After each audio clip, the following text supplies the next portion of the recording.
All right, 5, 4, 3, 2, 1. Bom dia, boa tarde, boa noite. For those who do not speak Portuguese, good morning, good afternoon, good night to wherever you are in the world. I sure hope you all are doing well. Welcome to another installment of your favorite person's favorite podcast, the Conflict Management Show. I am the man, the myth, the legend, Malik Miles, and my co host. As always, the one and only Edon, and we're going to be taking you guys through a review of the fights of the past week, UFC 292. Let's get into it, man. What Yeah, what do you think? I thought it was a good card. There was upsets. There was a couple of 10-7s, 10-8s, in my opinion. There's like three of them. Um, Overall, really good card. Even though maybe not as many finishes as UFC 29, as like the Gaethje Dustin one, but still like a good night of fights. So like, because back to the 10-7, 10-8 thing, I feel like there was three in my opinion. Mm. There was the Natalia Silva fight. There was the Wei Lee fight, which was crazy, madness. And And a then bunch of 10-8s in there. yeah, and then the Ian Gary fight. I feel like those all kind of fall in that 10-7, 10-8 category for me because I feel like in all three of those fights, it was pretty one-way traffic. What about Yeah, you? it's like you said, there was a lot of domination, but not necessarily like a lot of finishes. Hmm. Um, which I think it's kind of like an interesting. How do you divide that? How do you like? Do you give credit to the opponent for like surviving, or do you give like a little bit of criticism to say like, hey, you got to go push for it and take a chance? Um, but let's start with I something feel that absolutely delivered 100%. Let's talk about the main event. Let's start right at the top because that's the biggest takeaway for me of this entire card. It's oh, absolutely. when we look back at this, when we rewatch this in like 5, 10 years, this is the night that Sean O'Malley went from like a guy with a fan base to a star. It's Oh, he put it together. He did all of the Izzy Adesanya things that make you a star. It's he did the walkout, he did the fight, and he did the post-fight interview. All three avenues of entertainment. He rocked them all. A plus. Came out with I mean just an explosion, man. It's just a big explosion. This is his card. That was his night, and maybe this is his company moving forward. I think yeah, Sugar Sean definitely surged into superstardom after Saturday and accomplished his like WrestleMania moment, especially because the pre the the post the entrance, the fight, the talking afterwards, all of it was pretty stellar, especially the music. I'm a big music guy. I feel like to come out to Superstar by Lupe Fiasco and have the crowd sing along with you already started off to a phenomenal start. And he looked kind of nervous. He looked kind of like Derek Lewis did when he was in Houston going against Cyril when he was walking down to the cage. And I was kind of nervous for him in the beginning because I was like, "Ooh, he looked kind of nervous." But as soon as you saw him touch the cage, like once he got into the cage, you saw him like zone in, lock back in, and I was like, "Oh, he got this." Okay. And first Was that round, really I where feel you were like at though? Because like, I'll say for me, I was still like in in the same. I was still in like preview mode where I was like, okay, Aljo's just gonna get it done. Like I thought he'd just pressure him, he grapple him, and that'd be it. Like I was still in that basic until he got finished. I was like, okay, like this is the round where Aljo's gonna start to like implement his game plan, and he's gonna get going. He's gonna get on the grappling, and then like a few seconds later, he was out. Well, not out cold, but he was TKO'd, and I was was like, which was surprising because I think when they were walking down the cage, you know, I think one of the things I do when I watch fights is I pay attention to the entrance because I feel like it's similar to like when you're walking to the mat. Like if you, for anyone who's listening who's done wrestling, if you have done wrestling, to any listeners out there, you know when you're walking, if it's a duels meet, even if it's a singles, you're walking down the mat, you get checked in, and you're walking, you see your opponent walk down, and you like look him in the eyes, and you can kind of like tell. I don't know. I feel like sometimes you can tell like, oh, I'm gonna roll over this person. I'm about to steamroll this individual, or you might be like, oh, this is gonna be we're gonna be in for one. You know, it might be a proper match, long day. So I don't know. For me, I that's one thing I pay attention to is when fighters walk to the cage is like what they look at, like looking at their eyes and like seeing how they carry themselves to the cage. Because you saw it with Derek Lewis when he was walking down to the cage against Cyril. I'm a fan of Derek Lewis and Cyril, and I thought that was going to be a big fight. When I was watching Derek Lewis during the weigh-ins, and when I was watching during the walk down, he didn't look like he had it. Like it was in his stomach. Like he was like, you know what I mean? But the Derek Lewis that knocked out De Lima, when you saw him walk down to the cage, you was like, oh, he locked in. Like, oh, this over with. Like, or even with Cyril, as big of a fan of Cyril I am, a big of a fan of Cyril that I am of his. When I watched him walk down to the cage against in the John Jones fight, you could I don't know, you could feel like you could sense some like nervousness walking down to the cage, and I was kind of like it was kind of shaky. I was like, it feels like the resolve's kind of shaky. So when I was watching Sean O'Malley go down to the cage, well, last example before we continue this, even Juliana's fight, walking against Amanda the first one or the second again, one? probably was the only person. The first one or the second one? First one, Okay. you know, I told everyone in their mom who'd listen that Juliana was gonna finish Amanda in the first one. I was probably the only person other than her family who thought that was gonna happen. But when you saw Juliana walk down to the cage, I was like, "There's no way she gets finished." Look, because she got the tiger, she had the music playing in her head. She was like, dun dun dun dun dun dun dun. I feel like that's what was playing in her head. Like she walked in with the energy. She was like, "Hey, we ain't about to get like bullied out here." But anyway, going back to the Sean O'Malley, when he's walking down, you can kind of see like him taking it all in. You know, the crowd singing the song. They got the lights. I thought they did a great job and great choice of music by Sean O'Malley. But you can kind of see while he's taking it in that like there's like it looked like maybe there was like nervousness or like unsure, like ness while he's walking to the cage. But once you saw him, once they like put the Vaseline and they do the gloves thing, it looked and he got to like get in the cage, you could see, oh, the confidence is there. Like he's locked in. And I was like, okay, he's here to fight. He's here for a fight. And you see Aljo walk out and he looked confident as ever. And I was like, okay, he looks good. And the first round, like you said, the first round looked like the way we expected the fight to go. Because I had Aljo winning the first round. Yeah, I thought it was like decently close, but I thought like through the pressure and like maybe a slight volume edge on Aljo. But Mhm. going back to Aljo's walkout, were you a little bit surprised how mad everybody seemed at him? Like I know like he's not Yeah. super popular, but I didn't think everybody was as mad. Like I didn't think it was that level. I thought it was like just like a saltiness or like a I don't like you type of thing. I didn't think it was like a hatred that sort of seemed to kind of like bubble over. You know what it felt like? Hmm. Did, I know I make some like WWE references a lot on this show, but did you used to watch it like back in the day when like Kurt Angle was like wrestling?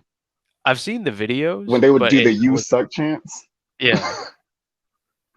It felt like that, or it feels like you're going into the rival school, rival towns, like match where everyone's just like, boo. Like you would have thought Sean O'Malley was from Boston.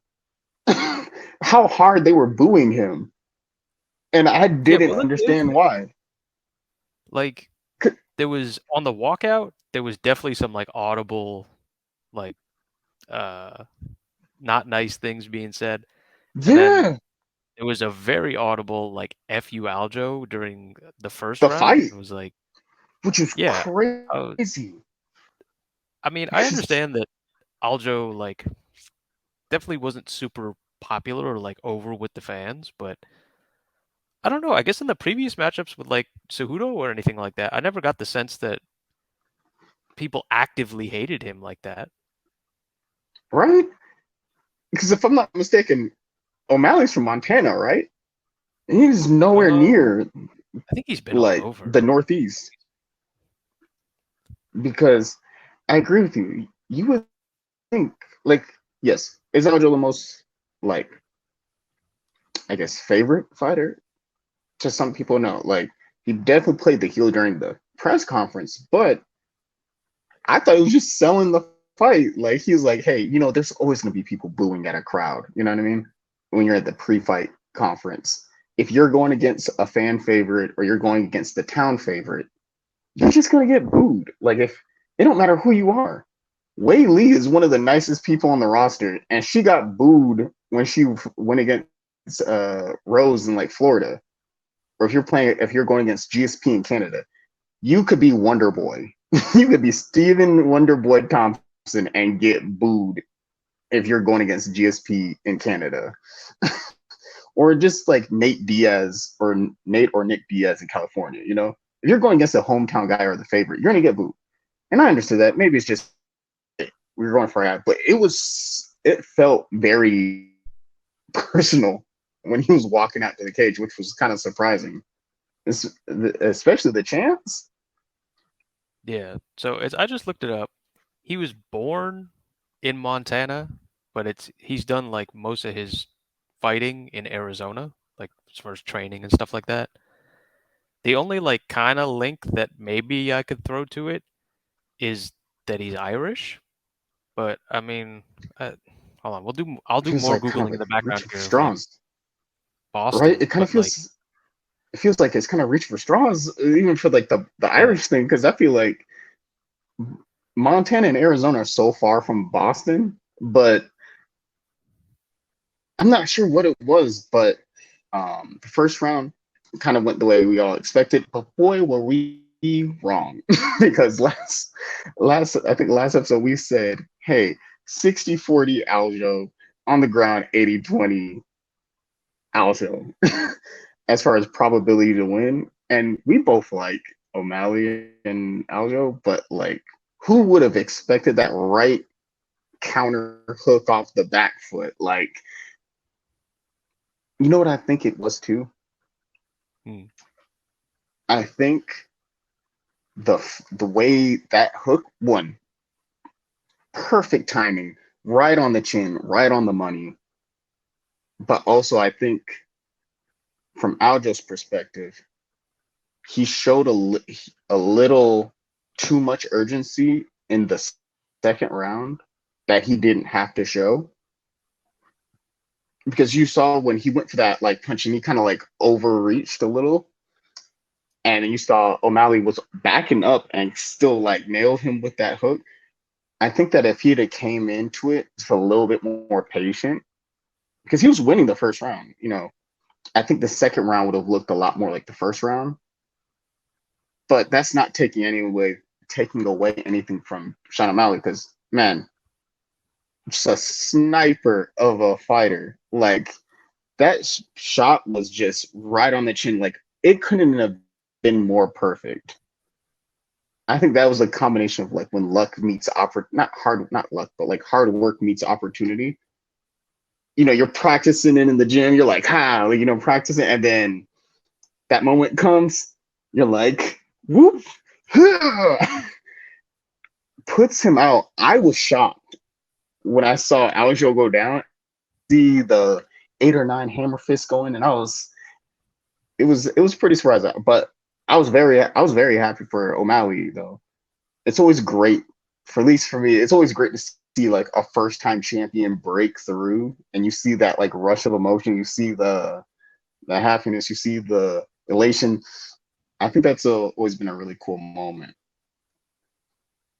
Okay, so again, we are reaching a straws here, but I did look it up, and apparently the estimate is like 20% of Boston claims Irish ancestry.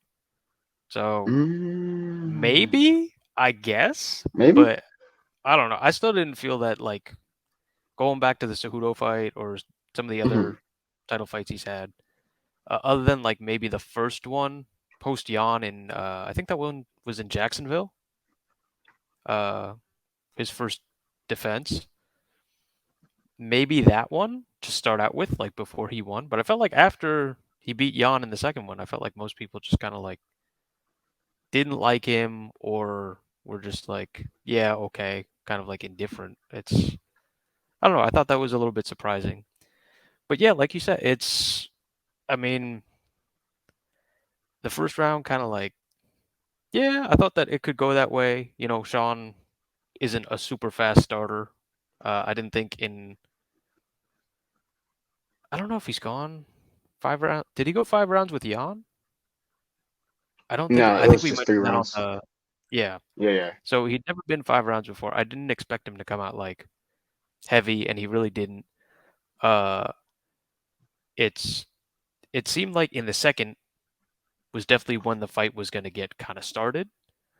Um, but I don't know if that was just an uncharacteristic mistake from Aljo or what the sort of game plan was because he was really reaching out there, and he knew he was reaching because he got when they did that slow mo, and you could see like he gets overextended.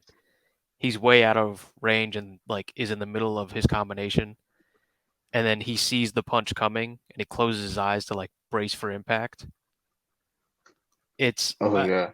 I don't know like what if that was just like success in the first round, so he thought like, hey, maybe I could just like stand up with this guy. Like this isn't what everybody kind of told me it would be, or what sort of that was maybe it was just a mistake.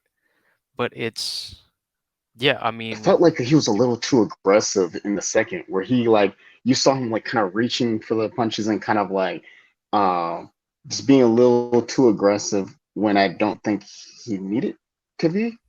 He could have. I feel like if he maybe when he watches the tapes back, he might be like, oh, okay, if I would have been a little bit more patient here, or uh, would have implemented kind of like a similar game plan to like the first round, it would have looked a lot similar to that. But yeah, I agree. It was a little bit too much foot on the gas in the second, and well, like it might like be Sean that Malley says, he's mhm. it might be impatience because it's he was saying in the post-fight press conference, Aljo, that he wasn't expecting so much like lateral movement. He thought that he didn't deal with that in the fight well, the like side to side movement, whether he wasn't anticipating that. So like maybe he was thinking he'd be able to back him up and then like pin him to the cage and then work his takedown from there and then take the fight to the ground. Whereas maybe Sean's ability to move side to side was like a little bit better than he thought, or he was doing that more proactively than he thought. So he was like, okay, well, I'll just charge him and get in there so that I'm right there to bring him to the cage. But I Yeah, mean, I did see that because he was saying that like Sean never let him get a chance to like get him stuck and actually start like working on him because of like the footwork and everything. Yeah, that could have been the plan of like push the pace, push the pressure, get him against the cage, and kind of like if he's very like very elusive on the feet, like pin him, get corner him up against the cage. There's nowhere to run or to use fancy footwork. Get some maybe some clinching, get some knees in, get some maybe some like body punches. Go for that double, go for that single, bring it down to the ground, and kind of like take the back, get that rear naked choke, some wrap. I think that's what he had planned, maybe. I but yeah, but you know, it's one thing that I Mm, thought, like, just looking at the fight as a whole, that I think Sean O'Malley and Aljo did really great. But especially, let's start with Sean. Now he's like the new champ. Let's start with him. One thing that I thought he did really great that you don't see fighters do often, and I kind of wish they did. And this just shows you. I feel like Sean O'Malley is very. He's a he understands the fight business part of it, but the fight part of the fight game. But like he's very business oriented or a bit understands the business of like of it all. I feel like the business of getting the marketing, getting the fans over is the fight week. Sean O'Malley continued to put say like really great things about Aljo and kind of put him over with the fans, even though the fans were not here for him. I thought that was very smart and very a very smart and calculated thing to do is to throughout the week, hey, Aljo's one of the best bantamweights ever. Like he's one of the best bantamweights of all of this generation of all time. Hey, I'm going against the best. I need to be at my best. And I think that when you put your opponent over with the fans and you kind of like add the stakes as the fight goes, and just like, oh yeah, this guy's top tier. I need to bring my A game. If you make and say all these things like he is the best, when you beat that individual, because you should have confidence in yourself or your skills, or else why are you here? But when you do beat that individual, now that makes you even better, like even greater in the eyes of the fans, in the eyes of the media, in the eyes of the MMA community or whatever place you're doing it, because a lot of times you'll see fighters kind of be like, they'll kind of like downplay their opponent, be like, oh, this person ain't got nothing on me. Oh man, I like this dude shouldn't even be in the same ring as me, whatever it may be. But when you do that and you beat them, what does that really do for you? Because then everyone's gonna be like, yeah, you said he was nothing. You said he was a bum.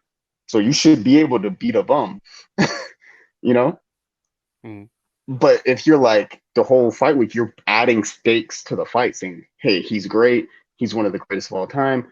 It makes you kind of like show like, okay, yeah, this dude's great, but now I'm greater, you know. And I feel like it kind right. of like helps that star being born, which I thought was really great. And Aljo is very criminally underappreciated. I feel like as a champion because he was literally one fight away from being the best bantamweight of all time, which I feel like people didn't make a big of a deal about. But on the Aljo side, thing I did think he did really great was showing true champion class afterwards. Because after the fight, there's a lot going on. You just lost your title. You got booed going into the arena. You got booed leaving the arena. You know what I mean? You got booed during your press conference. He really could have been like, you know what? Forget this crowd. Forget this.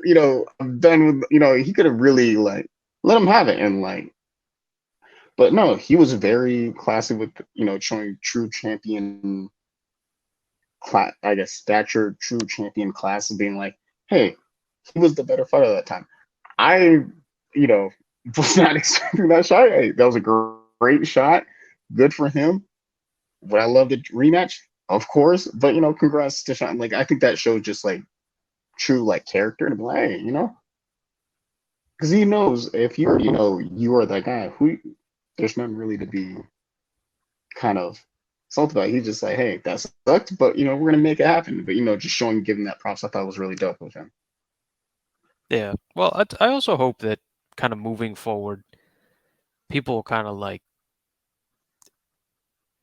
using the opportunity of this last weekend to understand kind of like more the person Aljo is rather than focusing on how you feel about him as a fighter necessarily.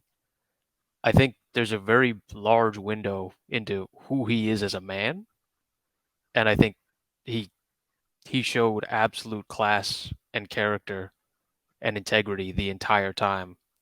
It's he didn't sit around and feel sorry for himself. It's even when you could be upset, and if I was him, I would be upset about the stoppage. I would say like I'm going for greatness here. This is for the championship of the world, and I'm still rolling and trying to like intelligently defend myself and make space to get back up and recover, and you jump in and stop the fight. I didn't personally think it was an early stoppage necessarily, but I think it could have gone longer. That's all I'll say for it. And for him to not even go like, "Hey, this referee and that," when we've seen a ton of people go after the refs, and I think they're kind of within their rights too in these type of big fight situations because it's these don't come around very often. They're very hard to get to. So once you have your spot on top and you're possibly getting knocked off, it's you want something definitive. You want to say like I didn't have a chance anymore, and that's when the fight's over. But didn't complain about it. Didn't complain about Sean having his moment. Didn't try and make it all about himself. It's on social media afterwards. All gratitude for his friends, his family, his gym, his coaches. That it's he got to enjoy being the champion and for all those moments and for all the moments to come. It's I think as a person, you can't really handle that situation any better or with more dignity than he did. Absolutely. Absolutely. Because I feel like at the end of the day, at the end of the day, he's winning. Both of them are winning at life. But yeah, he's winning at life to start where to come from where he's come from to like make it to the UFC, which a lot of people don't already do because you making it to the UFC, you're already the best of the best. To make it to the UFC, to make it in the top 10, heck, to make it to the top 5, top 3, become champion, hold all, all the most defenses because that division is so stacked with talent to like defend it as many times as he did. He's probably made a very, very nice amount of money from these fights. And so Well, and also I he's been think pretty at the smart end of the about it day, because if you remember, exactly. it's he didn't go out there. It's until I think maybe like in the lead up to this fight was the first time that the big chains were real. Like before that, he was Mhm. just like, "No, I'm not gonna like go get some fancy jewelry." It's he had like the fake stuff, which it's just like, yeah, man, you're on a budget. You're keeping within your means. Like being smart about your capital. Like absolutely. And when you talked about the early stoppage, I have been hearing about that. Some people felt like it was an early stoppage. Some people felt like it wasn't.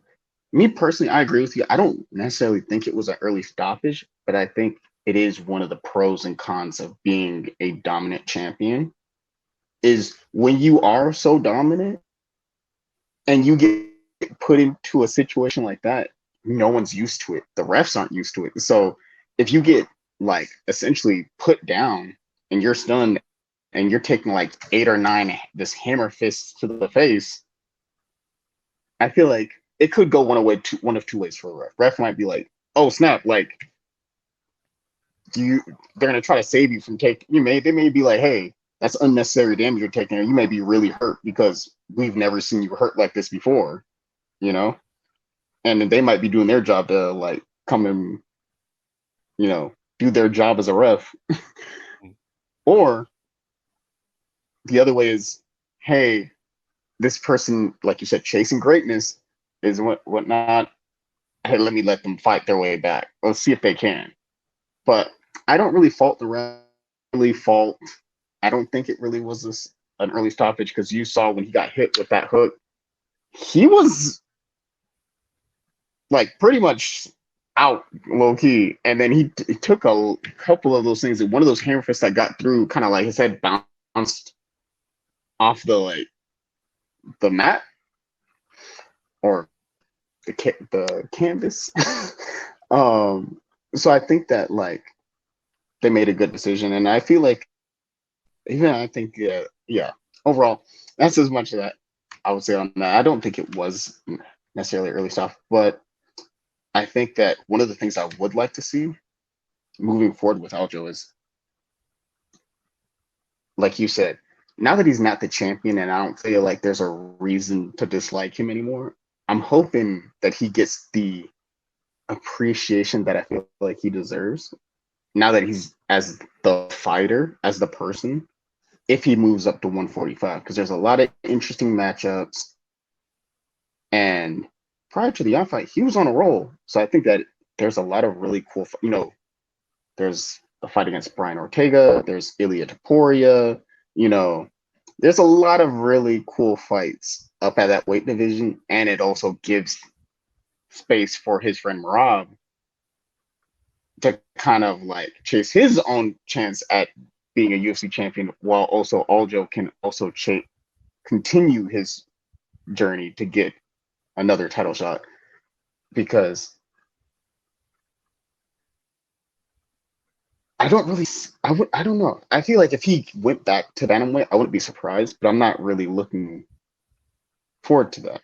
I think the more interesting fights to me are up at featherweight. Yeah, it's I for Aljo's next step. It's to me, I think it's very dependent on how bad are his weight cuts at this point. Because I know that he doesn't enjoy them, and he's like decently big for the weight class. So to me, I think kind of what he does next should be tied into what happens next with Sean. So after the fight, Sean calls for Cheeto in his first title defense, and he's talking around December. And then today, I don't know if you saw this, Marab had an interview, and he said he'll be healthy and ready to go by December, if that's the date. So to me, what I prefer, my preference is you line it up December, Marab versus Sean. You do that, you get the nice package going where Marab's got the red leather jacket on. Whenever he's doing fight promotion, he's got the red leather jacket on. Got to show off the It's you get Thriller jacket. yeah, you get the big fuzzy hat with the thriller jacket, and you cut a promo about how Sean is hurt, Aljo, uh, Aljo's pride, and Marab as his brother is coming in for revenge. Little bro is coming up to put the He's got smack down because you made my brother sad. So I'm coming in there and I'm gonna rub your face in the mat. he got to come in like full on. Have you if you ever played Street Fighter, like Ryu trying to what's it called when you're I'm it is almost been that word mushing words together, but you know, avenging, that's the word. Avenging. Yeah, it's like Ryu avenging Goketsu's loss after like Akuma took him down, or like any type of anime where you see like the dramatic music, the dramatic sad music during the training art under the waterfall. He's coming back, he's like, I will avenge Aljo and win this title for family. I don't know why he turned into Dominic Toretto, uh but but that would I think there's the storyline there. And also Rob has already taken enough time on the sidelines because he could have fought for the title four fights ago, but he was like, hey, Aljo's my friend, he's his bro, so he just has put his championship dream aspirations on hold while his friend continued chasing his legacy. So I think it would be only right to Murad to let him have his chance to go for UFC gold because I think if Aljo and Murad stay at bantamweight, the eventuality that they would have to fight each other is not a matter of if, but just a matter of when. I feel like Well, because I think Murad is that one of the. no, it's I Go was ahead. just saying it's I think that if they do it in my version of UFC matchmaking, it's what I would do is that Marab versus Sean, and then for Aljo, just take like 6 months off. Take the rest of the year off. See how this goes. Because if Marab wins the title, your path is clear. You're up at 45. If he loses the title, now if you want to, you could stay down in the pool at 35 and say like, okay, if I just get mine back, give me the one rematch. If I lose, loser leaves town. I'll head up to 45 if I can't get it done twice against Sean, and then I'll let Marab uh, kind of build himself back up to that title and try again. But I think that's probably ideal for both of them. Is like, hey, Marab, go get your shot. If you get it, I'm up at 45. If you don't get it, I get my one shot, and then I'm up at 45 maybe anyway. Because Because you know what the it's fight I want to see hmm, is Aljo versus Brian Ortega. I feel like that would be a fun fight to see. Both yeah, that'd be grapplers, both do have striking abilities. Both got jujitsu. Like both are like T City is known for the submissions, and Aljo always talks about taking people's back, and it's gonna be a wrap. I think seeing that like that rest that seeing that matchup, and they both have finishes on the feet too. I think that could be an exciting fight at 45. 145. Yep. Yeah. Okay. Cool. That's what I thought. It's the nighttime creeping up on me. We But went over the main event and we went over what's next for them. How about some of this other stuff, man? We still got the other belt that yeah, was on there's the line. so many great fights that were on this card, and yeah, we got caught up talking about this. The Wei Lee fight, history making. She beat Amanda Lemos from pillar to post. She hit her with everything but the kitchen sink, everything and the kitchen sink. It was like 300 something strikes to 21 strikes. One to Amanda Lemos for the toughness. She had mad heart. Just because she had her moments. Like the Darce choke, that was pretty tight. I really thought she was in trouble. But I, I'll say to it. hang in there, Look, yeah. All credit the toughness. You get like a gold star for that part. A for Uh, effort. yes, the effort was there. The toughness was there in terms of being determined to not get finished. But But the and skill being wasn't. able to take abuse. It's that A+ on that. But Whaley beat the brakes off of her for 25 minutes. What? Yeah. Like I you would mean, have thought I there had was a 3 serious 10-8. vendetta. Yeah. Yeah. Like I same for me. I had it. I think they said that's the biggest differential in strikes landed in UFC women's history. Yeah, well, there was So 25 in minutes. She didn't land 25 strikes, man. yeah, literally, you literally landed 21 strikes across 25 minutes, and your opponent hit you 300 something times. Wait, I have the stat for it. Hold on, let Yeah, I me think it's see. like 280 something. I mean, but just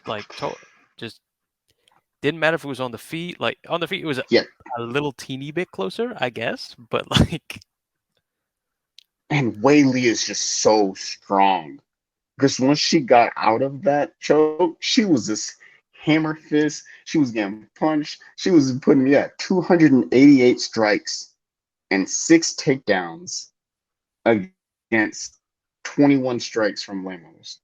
So Whaley took her down 6 times and hit her almost 300 times in a row. She turned that into practice. She said, "Okay, let's do that personal." She said, "You come for the belt?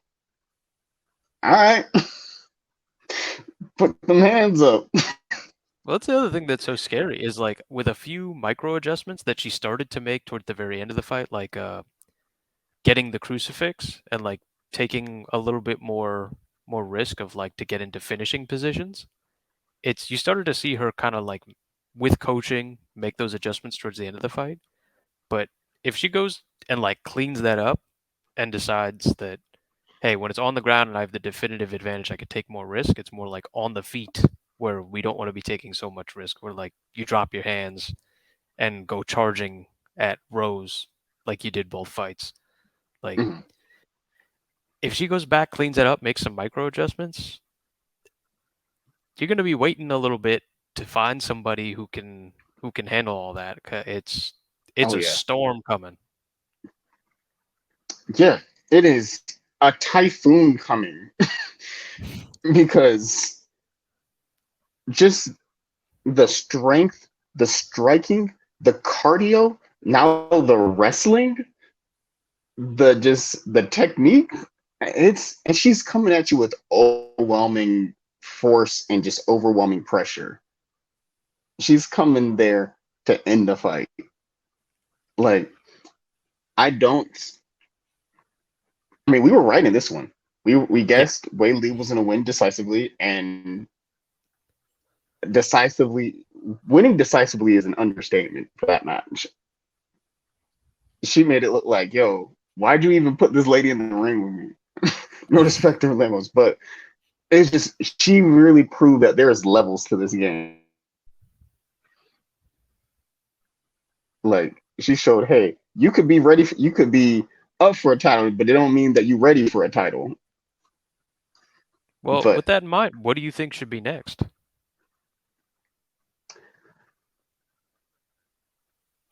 Do you have a note? I, I, because I was gonna say I would like to see now that she's improved so much since the Rose fight. I was gonna say Rose, but I feel like the Whaley now, the Whaley of right now, rolls through Rose. Like, Yeah, well, I think that Whaley would like to have that one back, but I think Rose is planning on moving to 125. So I don't yeah, know if that's going to happen, at least for now. It seems like that's kind of delayed. It's the only one that I was thinking is if the UFC is going to do like uh, a China event in the beginning of next mm, year, because the next like most obvious contender that you'd want to match up is Yan Xiaonan. I you can finish Do your you have an point. idea? I just thought of Oh, someone. Yeah, I so I finish your was point. I just thinking, thought of it like an even better. you could do it's if they already have plans to do a UFC China card or like a big kind of like pay-per-view style Asia card, that you could put that on there, and that would be a massive thing to have like two Chinese women in. I mean, if it's going to be in China, it's probably the main event because I don't think there's another Chinese fighter who has a belt in the UFC. So that would be the main event, like the headline, two Chinese women fighting for the champion. You're guaranteed a Chinese champion in China for that fight, so should be able to like get get a big moment at the end. And I think if they're interested in having events in China, which I think that they are, I haven't heard them say that they're not. So I think that that would be a big cool like moment that they could have. I I like that. I like your idea, and I'll raise you one. Mm. Two words, one person. Tatiana Suarez. Okay, I so feel I that. understand. Tell me, like Make your she's case, and then healthy. I'll tell you my problem with it. Okay, she's healthy right now. There's no injury. I feel like they are the two best women in that division because prior to Tatiana leaving, prior to Suarez leaving, right? Mm. She was already on track for the title. She came back, people had their concerns, and she been has dominantly won all of her fights since coming back and proved that she's still on track for the title, right? And I think getting to see Tatiana's ground game against Wei Li's improved ground game and her striking would be a really interesting fight to see, and to see while they're both healthy. You know, there's no injuries right now. Knock on wood. There's no injuries, no other circumstance, right? And if you're gonna do a UFC China, right, I think that it would be to do it instead of just. While I do like the idea of like Yao Shannon versus Wei Li, I think you do it like they did UFC London, like UK versus the world, or like do it like how they're currently doing the Australia card, where they have all the Oceania fighters like Izzy, Kai Kara France, Tai Tuivasa. I think Kai Kara France is on the card. I'm almost certain he is. Maybe have He was. like If, he he was. recently pulled out because of injury. Oh, okay. Well, uh, Dan Hooker, he could be another replacement. Let's see, who's another Oceania fighter? I don't think Robert Whitaker's in. I don't think he has time for it because that's a like a really soon fight card.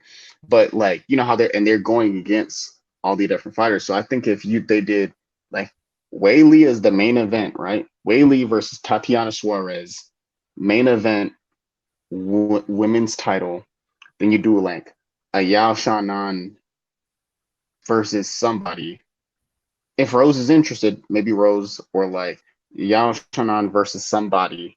Song Yadong versus somebody. And what is his name? And the Leech, Li Jiang versus somebody. That's a whole main card right there. Because the Leech is like popular, like across the MMA community. Especially after the suit. Mm. Wei Li is loved internationally. Song Yadong's on the come up. Young fighter. Yao Shannon has proved that she's like is a strong fighter as well. Like I think that could be an interesting take. I don't know who those three would fight other than like the Wei Li fight, but Tanya Suarez, I think she could give her a potential because her ground game is so dominant. I think she could give Wei Li potentially a run for her money. Okay, so I agree that those are the two best talents in the division, and that is the best fight you could make. But I think promotionally, I think Tatiana needs one more. I'd like to I could see see that. her in like a main event so she could get some like 5 round experience. And I don't know, we might have done this before and looked it up, but I don't know off the top of my head who to stick her with, where you could put that at the top of a bill. But I think, give Tatiana Suarez a little bit more time because after her last fight, you could tell she's trying with like the media stuff and like the mic skills and all that. But she still needs like a little bit more seasoning. And I think if you're the UFC, the like ability of Tatiana Suarez to be like a big crossover star is more just because of like the English ability and being American already, the ability to be like a crossover star of the sport of being like the biggest female fighter is probably more for Tatiana. So I think for the UFC, just like bring her along a little bit, give her one more. Like again, it has to be a top opponent because you're setting up a title fight. So it's still going to be a highly ranked fighter, but you're going to say like, okay, we'll give you some more media duties. We'll see how you do with it. Like, let's see if we can get you some more like camera training, like translate your personality across the camera a little bit better. Get some more time on the microphone, maybe in the apex where it's not so loud, and you can kind of like think through what you want to say real quick, and then you can have it, and there's not like a big crowd on top of you where you get like too energetic and nervous or like don't know what to say, and sort of like bring that along, and then you could set it up for this big like mega fight where the straw weight queen who looks like there's no more challenges left for her in the division. It's the strawweight goat possibly versus the young up and comer who's who's Destined got for the glory. ability, yeah, who's like basically the whole time that she's been in the UFC from like the first one, people have been saying like, ooh, she could be like one to watch, possibly end up with the belt, like keep your eye out. So like it could be the whole, star is born moment, of the young fighter with promise who comes in and delivers against the dominant champion. But I'd like to see just one more, just like take the young Shannon fight while you got it, use that one up, and then set up for your big masterpiece. I'm a tad bit biased. I'm always gonna be. I'm always gonna go for like the wrestler.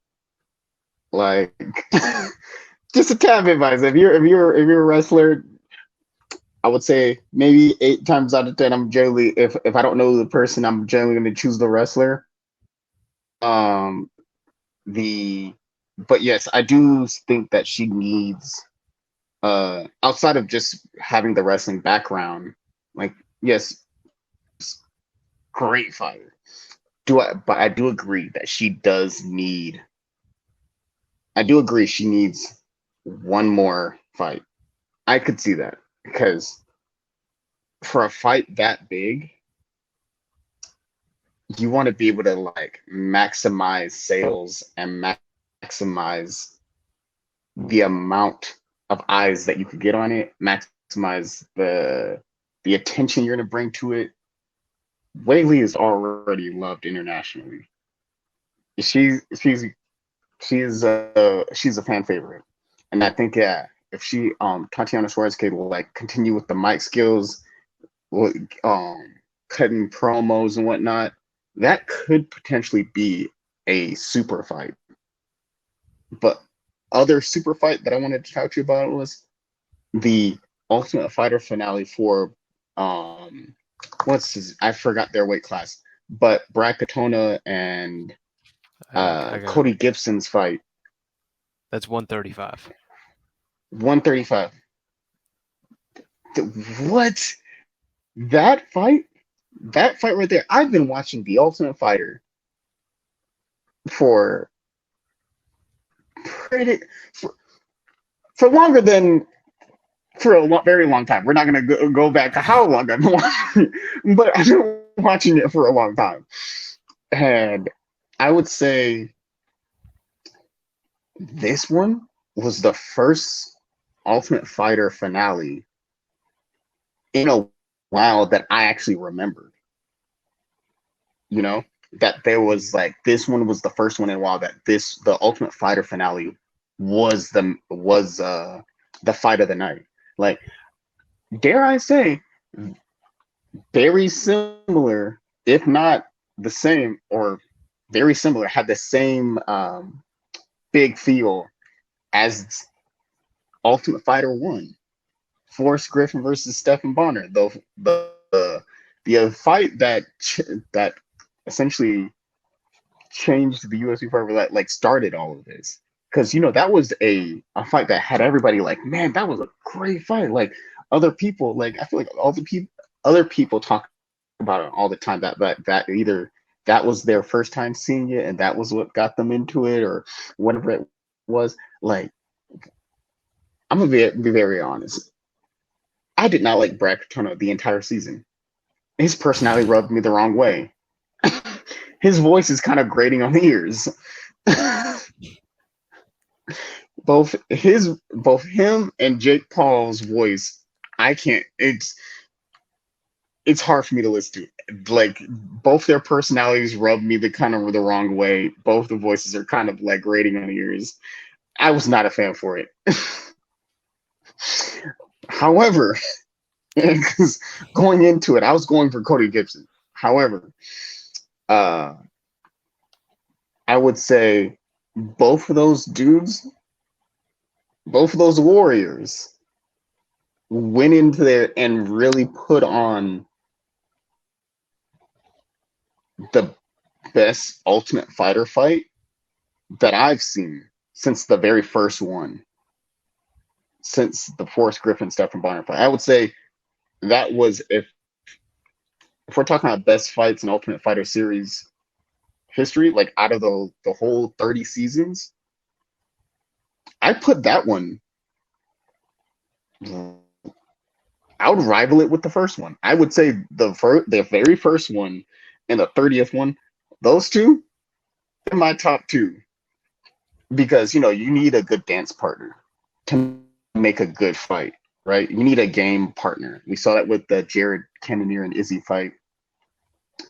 We saw that recently. I can't remember what the fight was, but we saw that recently where like people was kind of given the Corey Sandhagen fight. Mhm. Uh, Right. Rob Font. you need two people. Rob Font. You need two game fighters who are down and ready to like put on a show. And those two, Brad Katona earned my respect. I gave him a hard time. I said I was giving him a hard time earlier, but earned my respect during that fight. He earned my respect to see that happen because he really was like, nah, this is for my dream. I'm putting it all on the line. This is my Nindo. This is my ninja way. And I was really glad to see, it went all the whole three rounds. It went the distance. And similar to Ultimate Fighter 1, you're like, man, that was a great fight.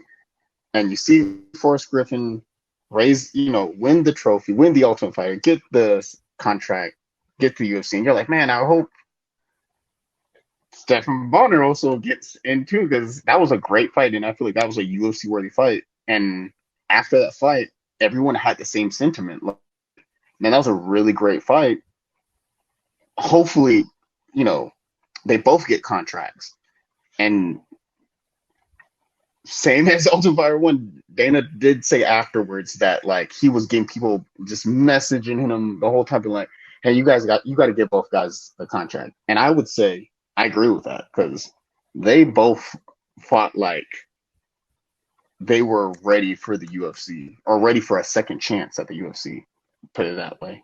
Yeah. And to hear them both get a contract made me very happy. I was happy for both Brad Katona and Cody Gibson to hear that they both got a contract and they were able to like achieve their dream. Not only do that, but get to live their dream again, get a second chance at their dream of being in the UFC. Yeah.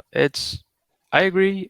I had a few takeaways from that fight. So the first one was that they fought that fight at like a million miles an hour. Like Yeah, big pace. Like holy like really the first round especially was just like whatever you got, throw it right now.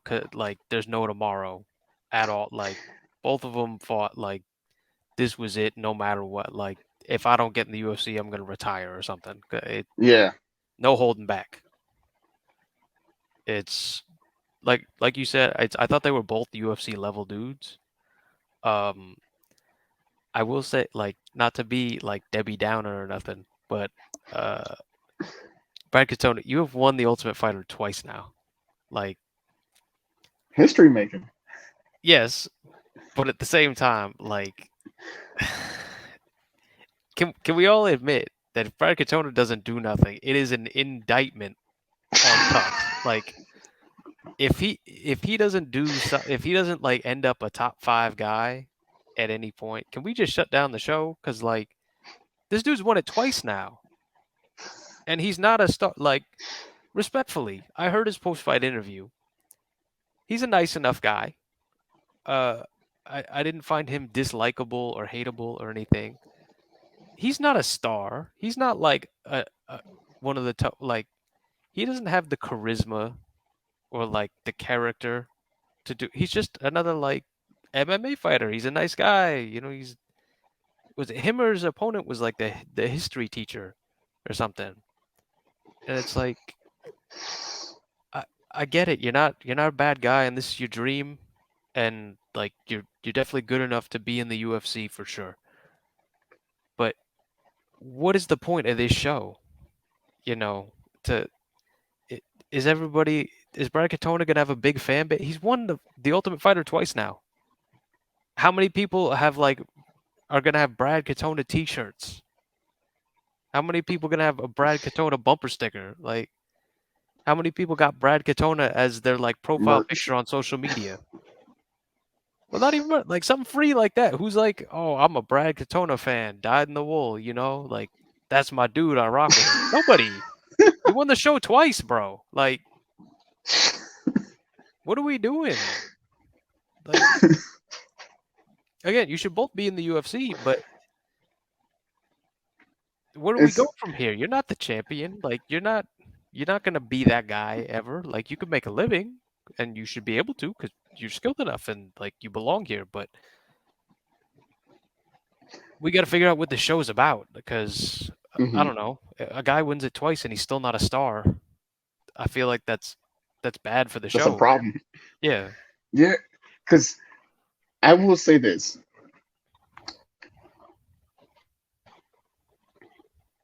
the his post fight interview, along with the fight, made won me over a little bit as a fan, being like, okay, cool. Like I was like, oh man, you earned my respect through that fight. And the post interview was pretty good. It wasn't bad. The reason I said is like it, but I feel like that Brad Katona and then the Brad Katona we saw during the Ultimate Fighter. For those who watched it, oh man, I don't know. Maybe it was just the editing, but oh man, I understand. You gotta be focused on. You gotta look out for number one because that's essentially what the Ultimate Fighter is. It's yes, you're all on a team, but at the end of the day, only one person can get that contract. And I understand that. I understand the mentality. I understand you gotta look out for you. Look out for number one. But man, was his personality abrasive like sandpaper. And the voice was just like after a while, his voice was just not it was just grating on the ear. But I think that the side of him that you got to see post fight was I was like, okay, maybe we could do something here. I do think one of a slight fumble, right? That when they went to give him the trophy, the Ultimate Fighter trophy, I feel like they should have gave him both trophies. Like this is Well, I feel history like that's making. on him. He's got to Yeah, I bring think the it's first the one. old one. I feel that they should have like requested him to like, hey, bring your trophy just in case you win, and we'll give you both. Just kind of like double champ moment, being like, hey, this right. But I agree to an extent about your thing. If he does not do anything with this second opportunity,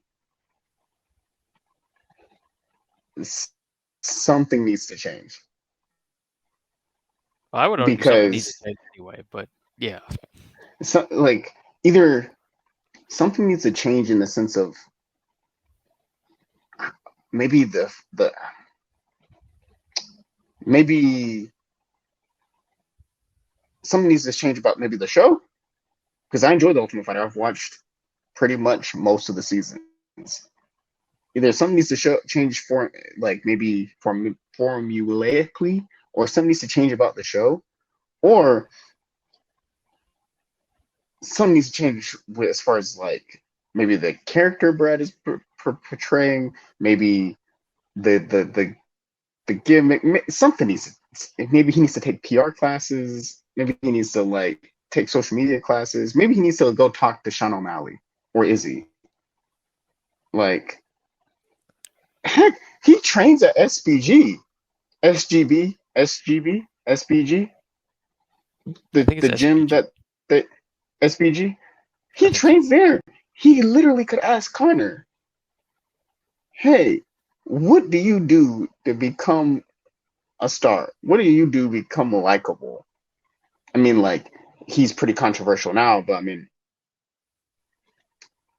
2016 double champ Connor had a lot of charisma and was very likable. I feel like had a lot of fans and was very like charismatic.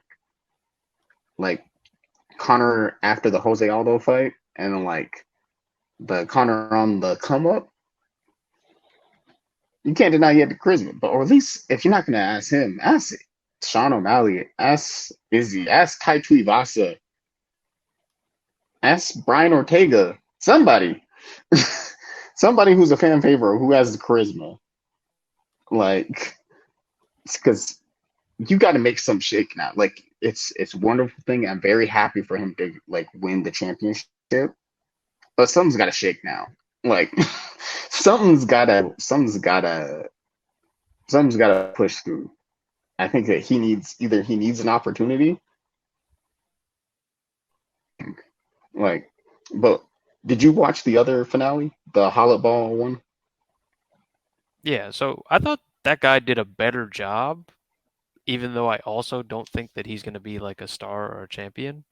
Like, A, being the underdog and getting the victory, like, obviously, congratulations. Uh, I will say also, while we're talking about the Ultimate Fighter, why are you looking for dudes at 135 and 155? Those are the most stacked divisions you have. Why are you trying to like throw these dudes in the meat grinder? Because like the dude at 155, okay, you're the underdog, Kurt Hollabaugh. You're the underdog. You come out there in round two, you get the triangle submission, very nice, very impressive, and you call out Patty the Batty. Congrats on like doing better than Brad Katona, first of all, in terms of like Of understanding course, that you have an opportunity when to you call just on anybody. you're getting, yeah, you're getting a trophy. Like other than a belt, that's the next best thing you could get. So at Yeah. least like take your moment and do something with it. I don't think you're gonna get the fight, but hey, Hey, you shoot your shot. Hey, you miss yeah, like what they say. one You step miss a above. thousand. You miss every shot you don't take, or what is that saying? You miss Yeah, a you hundred miss shots you don't take. 100% of the shots you don't take. Yeah. There we So go. it's again better than saying nothing, you know, uh, for sure. But is this guy gonna do something at 155? I think that's a stretch, like ah, It could be a Rain Couture situation, or it could be a buzz. We'll see. I I think that Hail Mary Hollabaugh, as he was like known during the season, because that last second win, woo, it was nice. It was a nice submission. But what a story to like go 0-4 in the original run in the UFC. I'm not mistaken. To go 0-4, get cut, open up the jiu-jitsu school, open up the gym, get it, and then was pretty much thought it was his chances were like his chance at another UFC career is over. Gets the Ultimate Fighter chance, right? Goes against Conor McGregor's hand-picked protege, Lee Hammond, is losing to Lee Hammond, and Lee Hammond was on his way to a victory, and dug deep and caught him with that submission in the second round, last second Hail Mary, 4th and 20, with 5 seconds on the clock, through the Hail Mary. Holloway was in there, had the helmet on, 4th and 20, threw the Hail Mary down the field, scored the touchdown, got the finish, made it to the semifinals, continued on beyond that, made it all the way back to the finals, and second round submission, triangle. I think it was great. I know he's like 36 right now, so that's kind of like pushing it as far as like age wise goes. But if I'm not mistaken, Randy Couture also won the belt at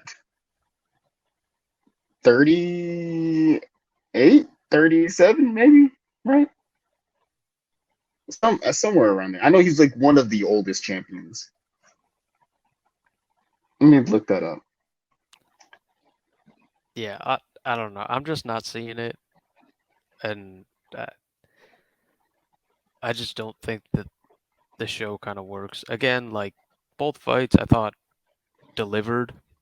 Um, in terms of like adding something to the card, I thought. So in that sense, I think mission accomplished. But could you have Oh, maybe wait, skipped some weeks and still had the same result? I think you probably could have. real quick. It Mm. says at UFC 28, 37-year-old Randy Couture became the UFC heavyweight champion after defeating Kevin Randleman. Wow, that I remember Kevin Randleman used to be a beast.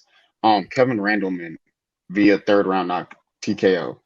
Mary Holloway is 36 right now. Bro, he's not even ranked though. Like in a year, he's gonna be the champ. Come on now. Hey, that's a tall order, but maybe 38. Who knows? The I do I think because 155 is such a, like you said, a stacked division. Do I think that he can become champion before the end of his career? I mean, I feel like there's always a possibility for everything. However,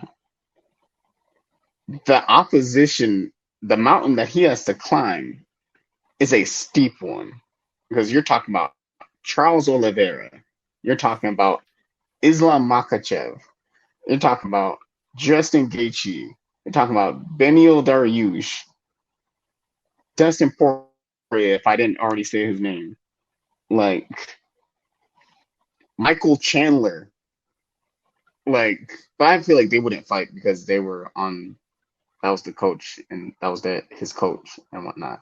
But that's that's already the top six, and they're all like the top. I mean, they're all like, And most of them are probably younger than him too. yeah, So maybe Chandler's like close to the same age. Uh, but yeah, it's a tough order. But speaking of younger, the the girl we were both going for, we were both pulling for. We said she was gonna do it, and she made it happen. We said she was gonna get the W. She made it happen. We said she was gonna run through her opponent. She made it happen. We said she's gonna be a future contender. She's gonna make it happen. Natalia Silva, Andrea Lee. Did you watch the fight? yeah, of course I did. It's listen, man. Man, It's she's got that rank now. It's she came through it. Not a lot to say about the fight. Like it was what we said it would be. It's 3 rounds of dominant domination. kickboxing. The only thing that was missing was a finish. So she's up there, and she should have been ranked before. In all honesty, but she's up there and ranked now. She got that 13, and she's coming. So it's a matter of when, not if. So it's to me like keep the train rolling. Woo woo. Yeah, she treated her. She that was a 10-7 because she treated Andrea Lee like she was, those like bob bags, like Mm, the kickboxing dummy bags. yeah, the dude. That's pretty much, yeah, that's pretty much what was happening because she was just like bing bing bing bing bing bing bing bing bing bing bing bing, like she was just piecing her up, just tagging her the entire time. I mean, Andrea Lee was moving forward and props to her, but literally she looked like Natalia Silva looked like she hit her flow state and just she was right at range, that kicking range. She kept on like feinting the kick to make her think that another one was coming and then would kick her again. I was like, or go for a strike. I was like, man, I feel like the sky's the limit for Silva right now. Now that she's ranked, I think if she continues at this level, I want to say she'll become champion. This is a bold prediction, but I say maybe she comes champion in a year and a half, maybe halfway through 2024, maybe at the end of 2024. Yeah, I mean, as far as timing, I think it'll just come down to like opportunity because like sometimes you're signed up to fight like somebody up ahead of you, but it's a short notice deal and like they pull out and you end up fighting somebody under you, so it's hard to like get the jump in the rankings necessary to kind of like position yourself for the title shot. But it's like I said, it's a matter of when, not if. So it's Mhm. she's going to keep rolling up ahead. It's I don't see any like major speed bumps until we get to about top 5. So it's I think definitely by the end of next year she'll be top 5 and then maybe we're talking about 2025 title shot. But it's we'll see once she gets to like the top 5 how that's going, but it's she's still only I think 26. So plenty of time to make the belt happen and I think it's she might surprise us in terms of how fast, but it's uh it's definitely a matter of when, not if. But Oh yeah. it's let's see.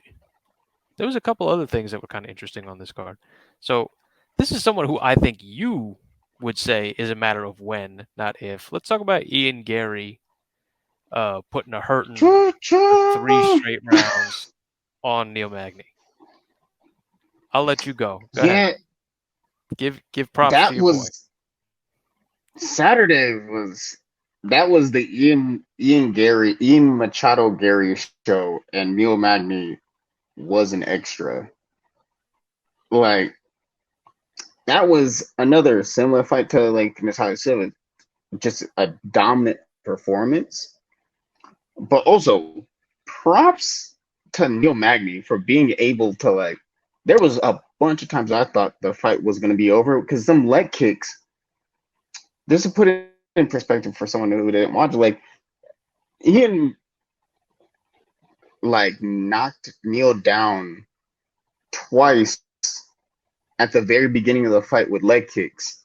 Like the first two leg kicks, first two kicks of the fight knocked um Magny on his butt.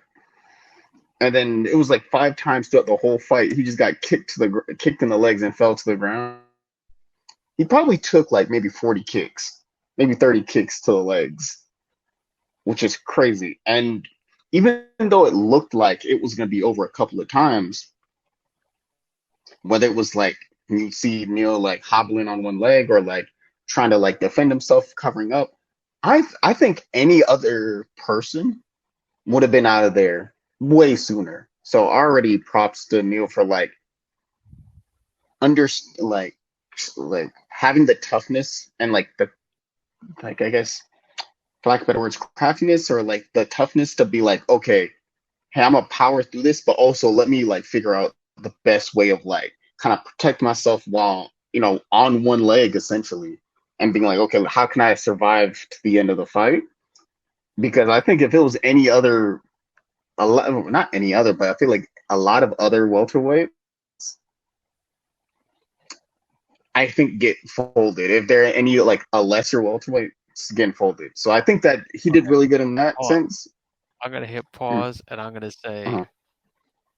this is my moment. I'm gonna sound like a big hater, and maybe I am. Uh, Neil Magny, I thought you looked washed. I thought you looked washed in there. You could not defend a simple leg kick at all. Like swept off your feet at the first ask. These are very basic techniques, sir. I don't know what that dude or who that was in the cage. That was not Neil Magny. I don't know who that was. I do not recognize you, sir. I like what was that? To be a top 15 welter, I do not recognize you, sir. Who are you and what did you do with Neil Magny? That was absolutely tragic. And butt scooting, this man insulted you. He attacked your pride, and you're butt scooting over to do something, man. 15 minutes, you did nothing. Like what? Yeah.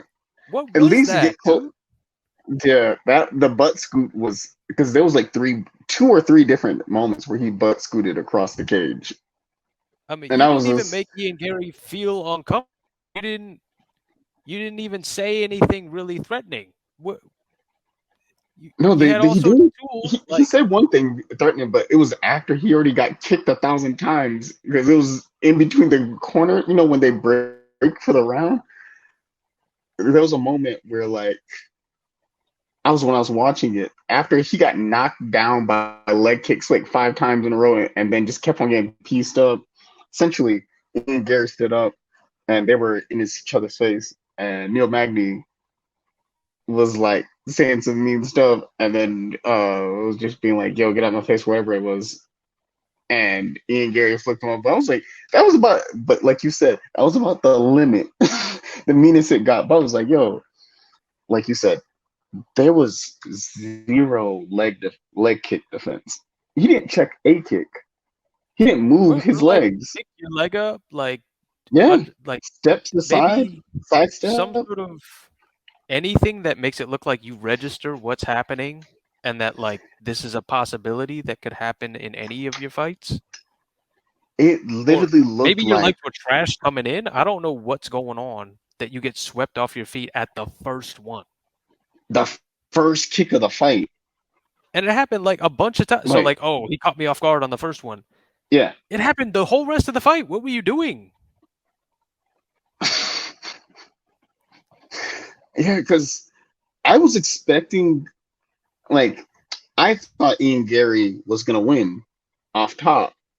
However, Neil Magny is a tough guy, and I was expecting, like, the fight that Brad Katona and Cody Gibson had. I thought it was going to be a brawl. It was going to be a slobber knocker match. They were going to take him.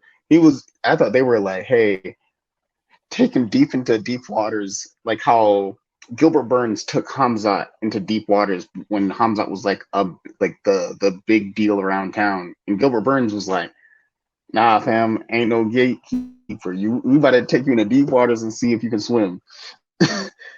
Because he was just at the time, Hamzat was just rolling through folks, but Gilbert was like, "Nah." I thought that was gonna be that kind of situation because I thought Gilbert did really good against Hamzat, but as Neil looked like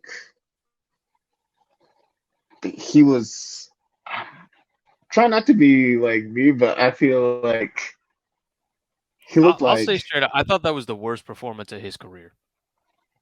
I would agree because he looked like he was like if an NFL team, sometimes you'll get like an NFL player come down and like, you know, show their face to the kid, to like a little league team and be like, hey, we're like whatever team you support.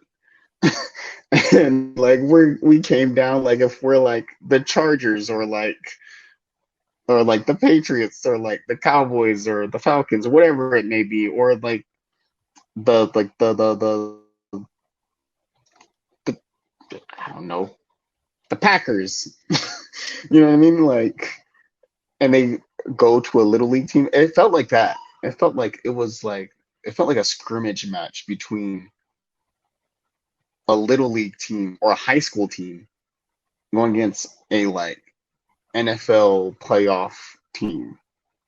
It was like watching someone from the regional scenes getting like called up to the UFC on 3 days' notice. It was bad. It was like watching a jaguar essentially hunt down a gazelle and then just start playing with its food. Like I Neil, again, you've been in the game for a while. Tough guy, good veteran. Um, but if that's hopefully that doesn't happen again. I'm sure it won't happen again. You are a veteran and a professional. However, if Ian Gary is the beginning of the new wave of fighters. Other than Ian Gary, you have Shavkat Rakhmonov, who trains with him, who is also equally as dangerous as him, if not more dangerous. Well, I think this is the point you're getting at is, can you name one fighter on the UFC roster where you think Neil Magny could put in that performance and get a victory? I could not name one. No, I couldn't either. Because That was a diabolical performance. diabolical is crazy. Yeah. There's yeah. I guess we'll have to something because yeah, we gotta put a better. Because I like Neil. I feel like, but I don't dislike he gotta Neil as a put in a person, but yeah. that performance was disgusting. Like, Was that was and I'm like sure when you he's go to disgusted by it because that's not who he's been his entire career. But I don't know yeah what. because he literally because there was genuine dislike between both fighters. So I thought they were gonna be coming at each other, and it was a lot of butt scooting and a lot of falling down and a lot of like leaning on the cage. Oof, sad stuff. But Yeah, also, Shav, like Ian Gary has great striking, yeah. So very let's get him an like actual very good test because striking. Neil Magny did Yeah. not do nothing. I Yes. can't learn. What am This I is the supposed thing. to do? Like, you can only beat what's in front of you. Congratulations, Ian Gary. I didn't learn anything about you Mhm. because you didn't have any resistance. Yeah. So who would you like to see Ian Gary go up against next? Well, I think that they could put back together the Jeff Neal fight because that's who he was supposed to fight before. So Hmm. if Ian Gary wants to turn it around fast, I don't know why he wouldn't. I can't remember a single moment of damage that he took. So if Jeff Neal's, I don't know why he pulled out of the fight. But I think it was assuming an that his injury. issue, well, assuming whatever injury he had is recoverable in a decent timetable, I think put that fight back together. Give him a Yeah, real test. because I would say, I think I think that's the fight that makes sense at this point is the Jeff Neal fight because I think all the other guys at the top of the division aren't gonna want to take that fight. Not because they're scared. Let me get that straight. They're not gonna be scared to take that fight. However,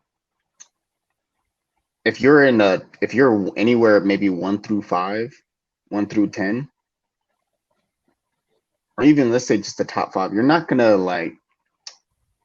gonna be putting your number up against on the line against a guy who's right at the like 15, like who just became ranked. Like you're pretty much risking a lot. But then also at the same time, you don't. I saw some people saying Shavkat, but I don't like that matchup because one, I feel like you're killing off two prospects at the same time because Yeah, I agree. I if think definitely wait on those guys because they're the few, and there's definitely some guys they're up the at the top future of end the of the division. division.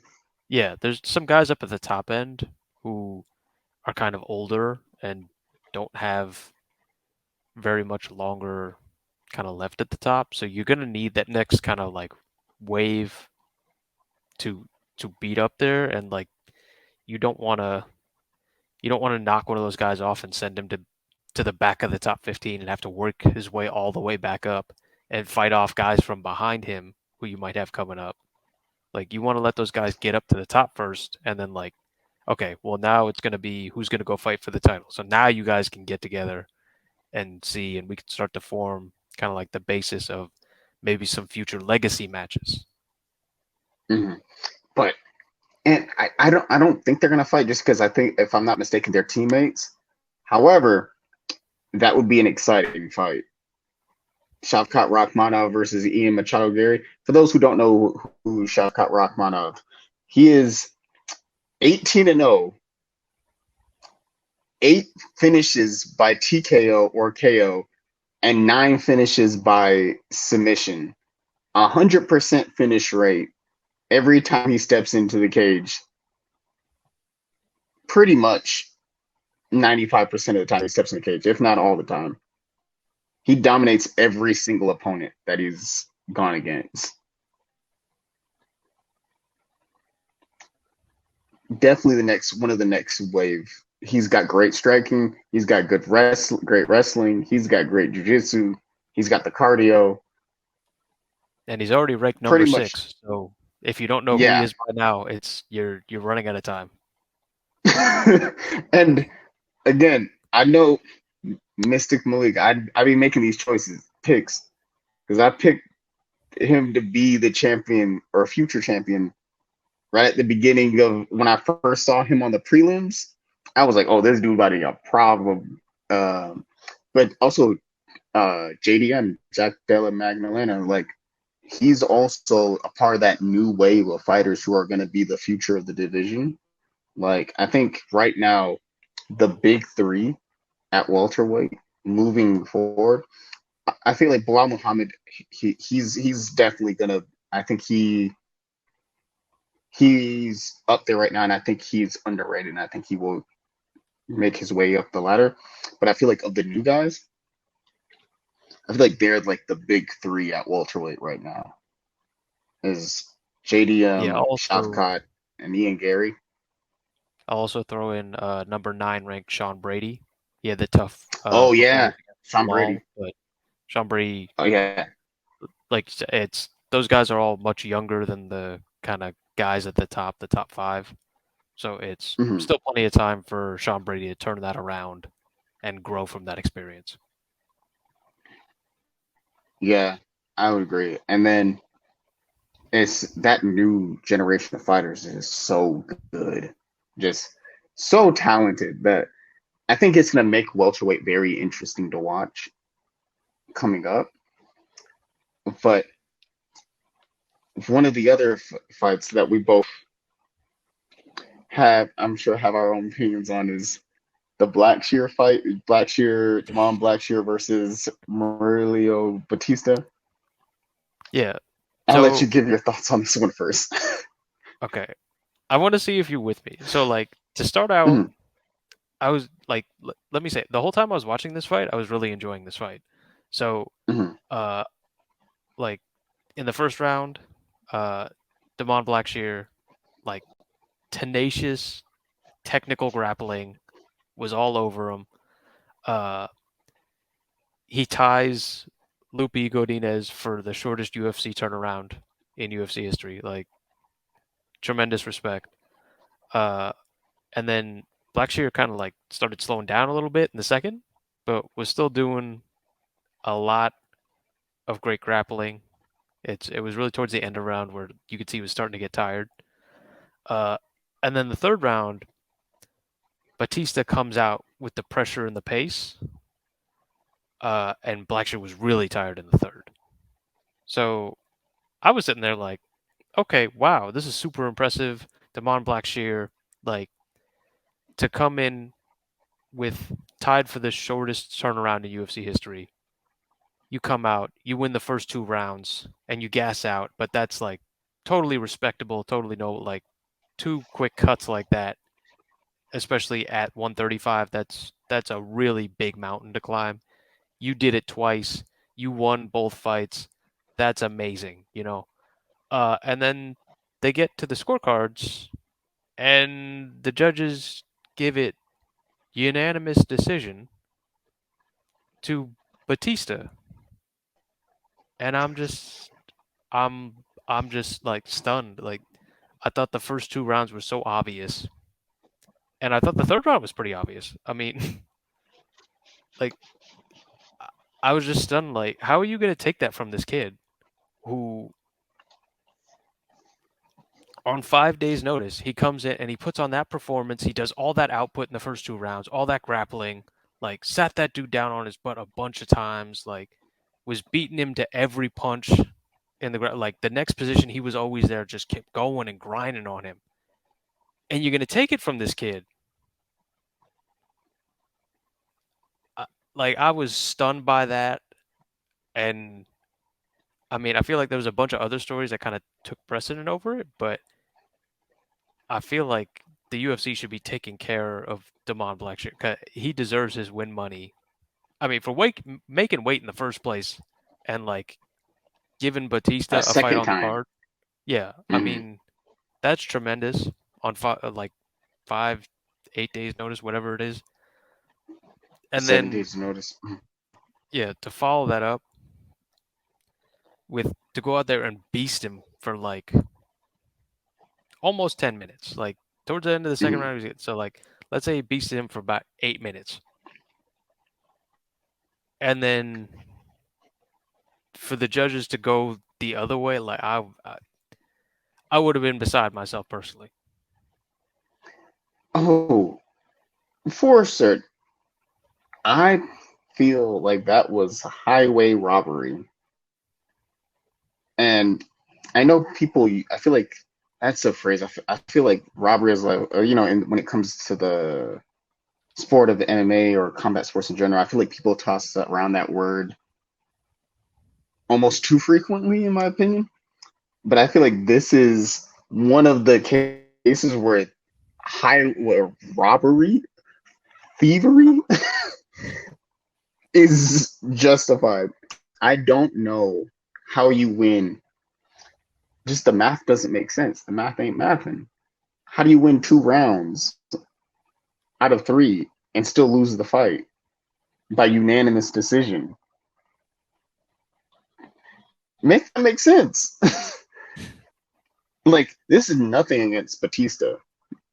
Like, he fought a good fight. He fought his fight, and this has nothing to do with him. Like, the reason why he won has nothing to do with him. So like, he should not feel bad about this at any point, in any way. However, the judges, the judge, because one of the judges gave it 30-27 for Batista.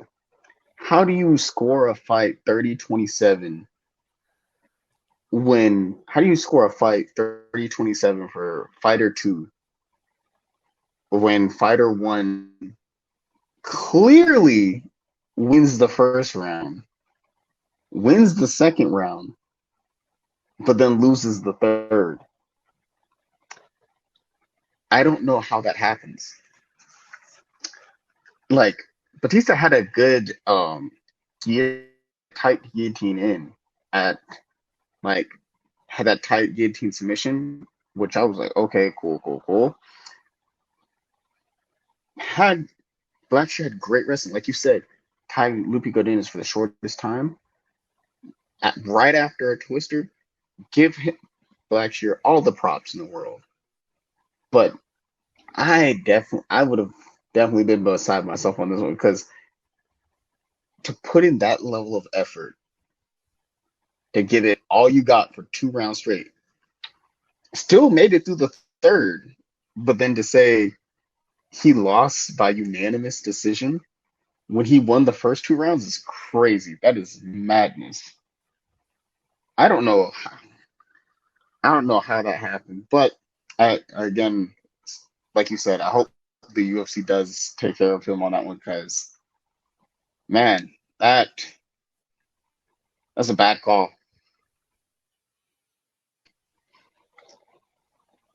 Yeah, I mean, Yeah, that was. well, let's talk about one of the only other. I think this was one of the only other guys who who didn't let it go to the judges on this card. Let's talk about Gregory Rodriguez, RoboCop, coming out there, take down to mount to back mount, and then just boom That over was and a over. crazy finish, because I had Gregory to win.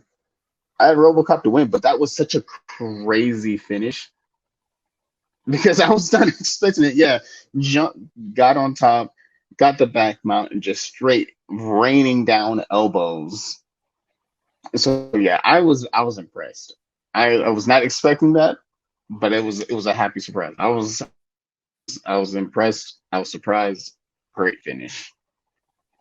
Yeah, it's and he got on the mic. He was fun, but no call out. So like, work on that. Uh, notes for next time. Definitely like get yourself a call out, and it's I think the last fight of kind of significance that we haven't talked about yet is Chito Vera, Pedro Munoz. Um, I didn't think that this fight was that like exciting necessarily. I guess it wasn't like super consequential. I thought it was kind Mhm. of like close, back and forth striking.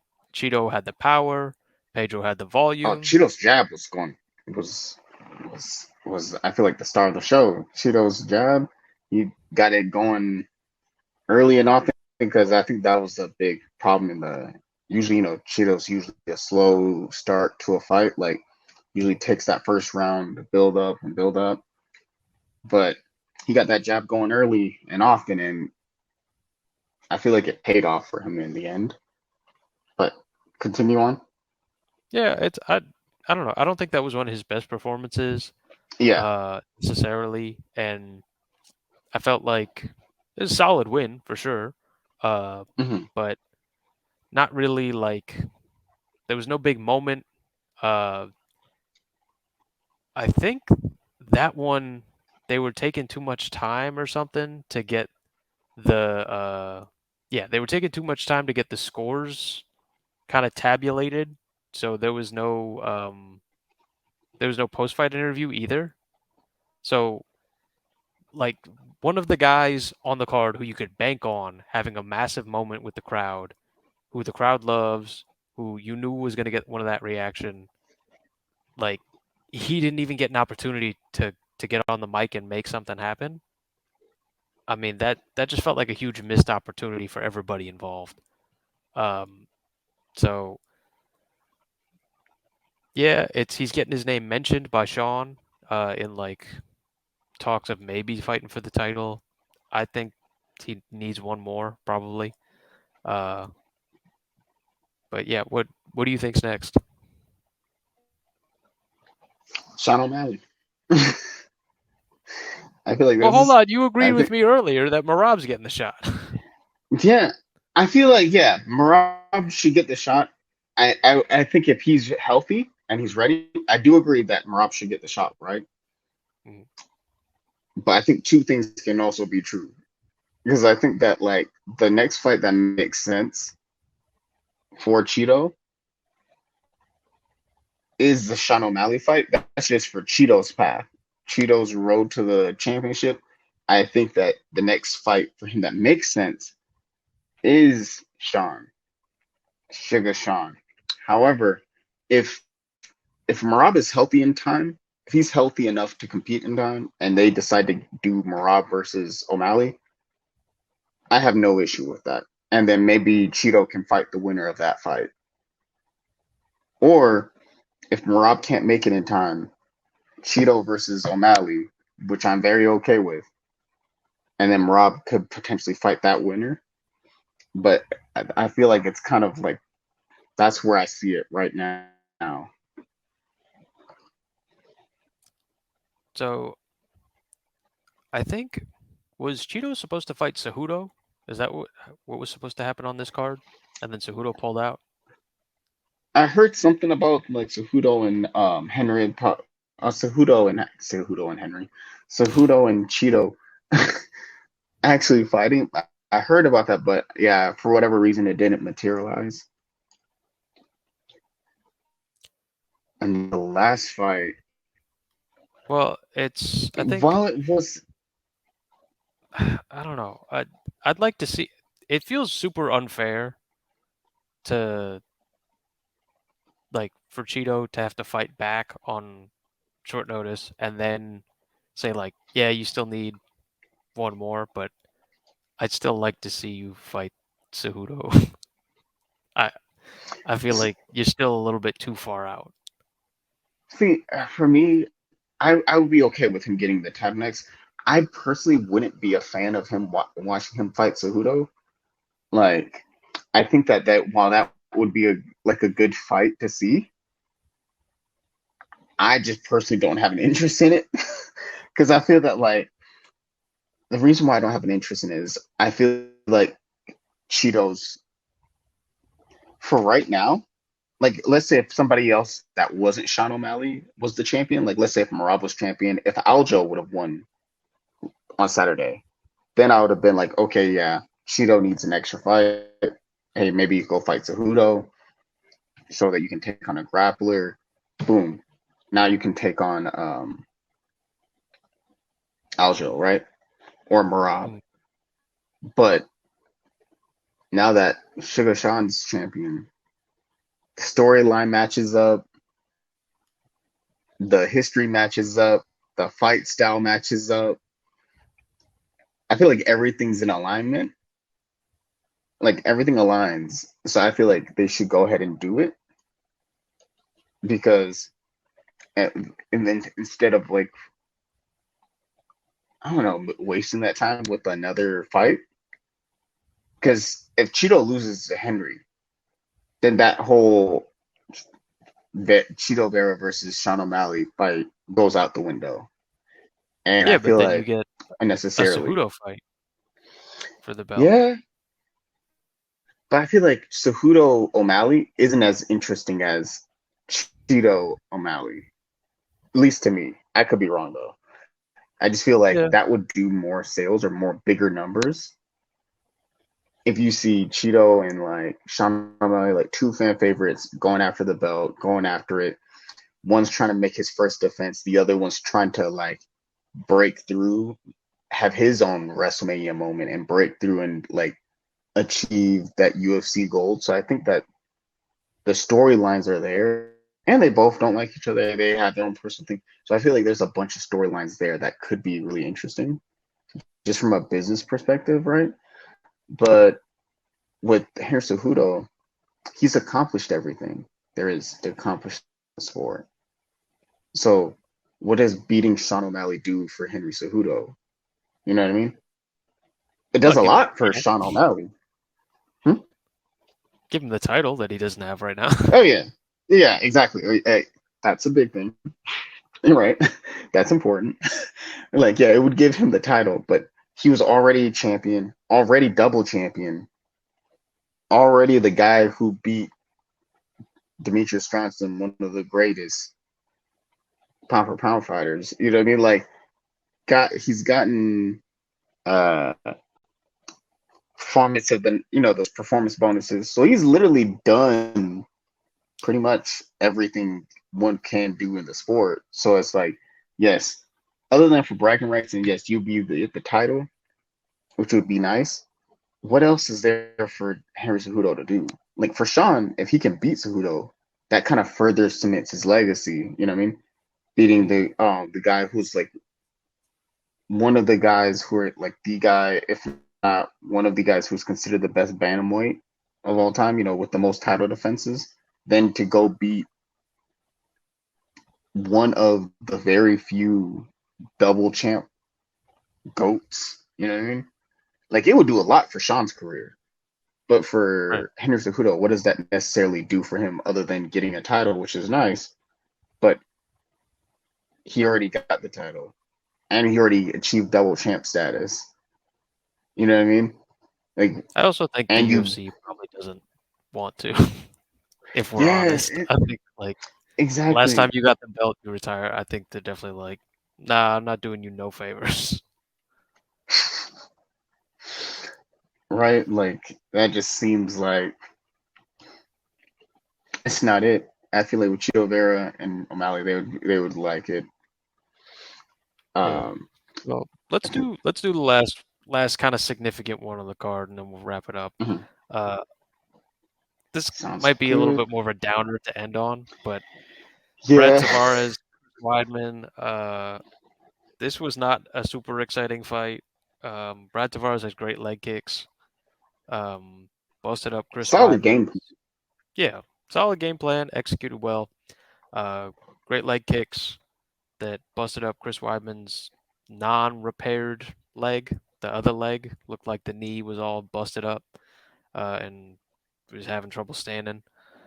Um, Chris Weidman like definitely is a warrior. Showed like that championship heart and spirit of like trying to fight with a busted up leg and was still charging forward, like biting down on his mouthpiece, trying to get him out of there, but just didn't have the facilities for that at all.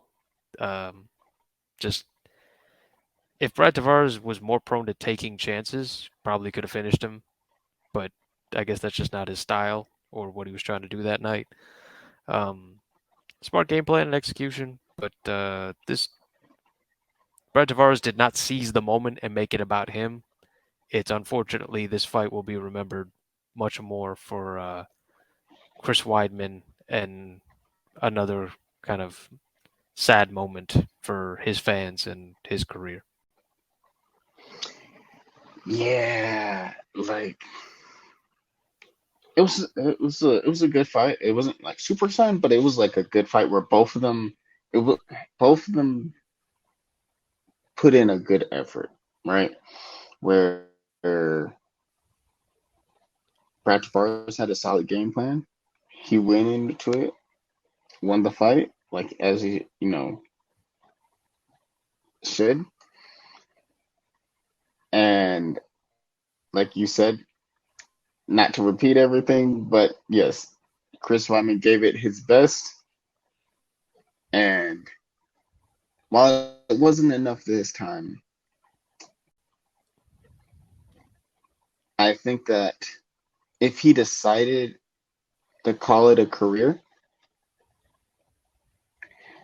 I think that his fans and fans around the world would be happy for him because he's accomplished everything. Again, another fighter who's accomplished everything that you can accomplish in that weight division. If he said, Right. "Hey, thanks for a great career," um, and just gave his thanks to the crowd, I think he would get a standing ovation. I feel like becoming champion, beating the legend that is Anderson Silva back at his like peak power, back when he was the Undertaker of the division, when he was unstoppable, untouchable, and he beat him Yep, twice. the guy who ended the streak.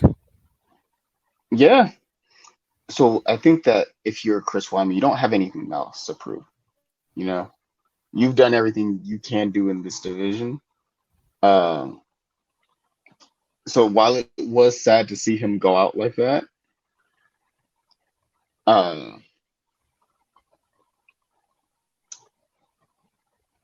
yeah, well, it was sad to see them go out like that. I was hoping for a Chris Weidman win because he did start to put together some offense towards the end, and it like, or where I was like, okay, he's like doing decently well, and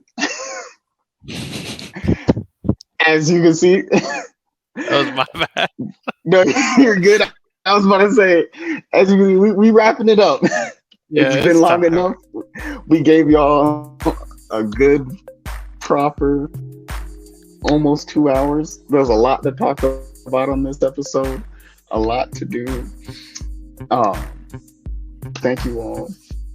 If you made it this far, we appreciate you. Appreciate you all. Hope you guys enjoyed listening to it because we enjoyed recording it. Subscribe, share, like, give us 5 stars wherever you're listening to us. We shall see y'all again next time. Have a good night.